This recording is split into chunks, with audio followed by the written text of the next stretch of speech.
During college, I had at one point lived in a house with 4 roommates. Most were nice people, and some became good friends. They were sane and decent. They paid their bills, compromised on issues regarding the home environment, and were respectful of the fact that there were other people living under the same roof with them. Since there was a total of 5 people living in the house and some would move on at some point, it probably wasn't completely surprising that there was always one person who was insane, rude, selfish, and generally troublesome. I'm a pretty neat and organized person. I like an environment that's comfortable and pleasant to the senses. I prefer peace, quiet, beauty, and order over turbulence, noise, messiness, and chaos. That's just me. I don't care how others choose to live. A lot of people don't share my views of living in a pleasant environment or country. You could, I suppose, call one's predicament living with the less refined an encounter with multiculturalism, quote unquote. Everyone has a personal culture, regardless of whatever social or ethnic group they may belong to. When you visit the neighbor's house, you temporarily visit another culture. They do things different over there. That's all fine. As someone with strong libertarian feelings, I don't really care how other people choose to live.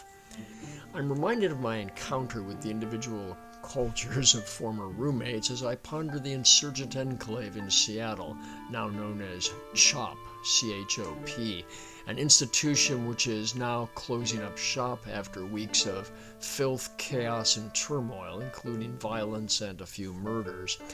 If one didn't confine their perceptions to what CNN and other establishment news reporters were telling us, CHOP appeared to be populated by a lot of people who were similar to that roommate most sane people were not comfortable around.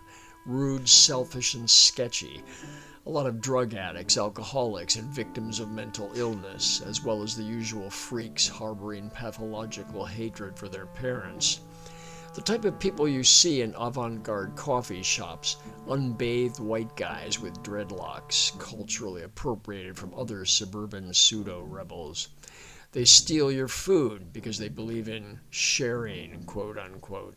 They pay their share of the bills late, if at all. They completely ruin the environment for everyone while musing about their superior compassion and empathy for the underprivileged. The whole time they convey their feelings of victimization from your simple desire to have some semblance of peace and order.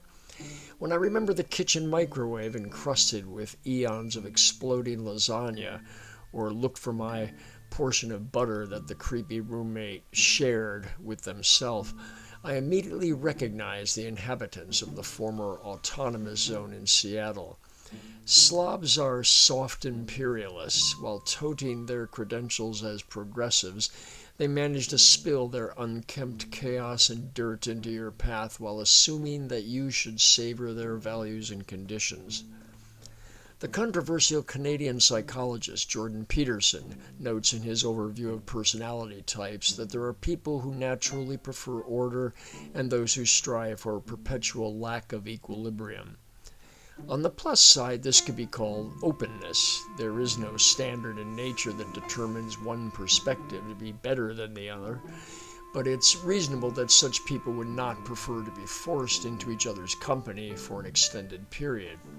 This isn't fascism, quote unquote, but a reasonable tendency for people to want to be around like-minded people.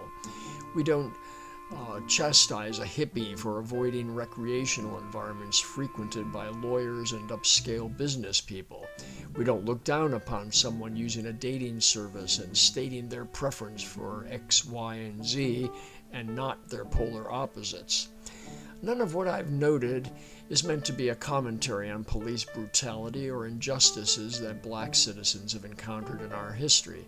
The Seattle Autonomous Zone was initially a product of protests against individual instances of black citizens killed at the hands of police officers.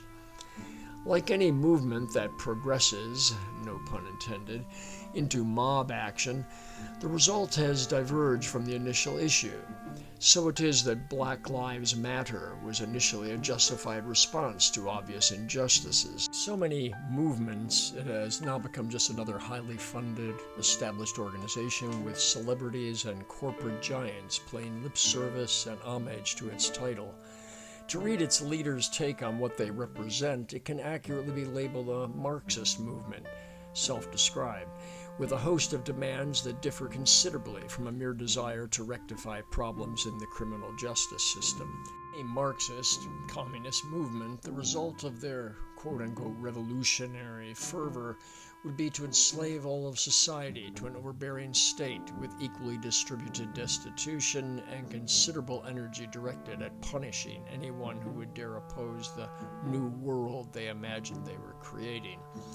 Any past comments made that differed from their stated goals would subject one to severe punishment, imprisonment, or death.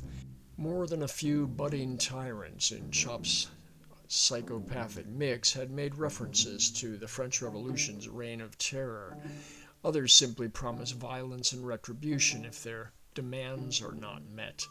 Like many among the pampered rabble, self-styled revolutionaries are on a mission to impose their lack of consideration on us all and force us into a commune with compulsory membership, where we have to endure chaos, declining standards of living, lack of freedom, and enforced affiliation with the worst roommates.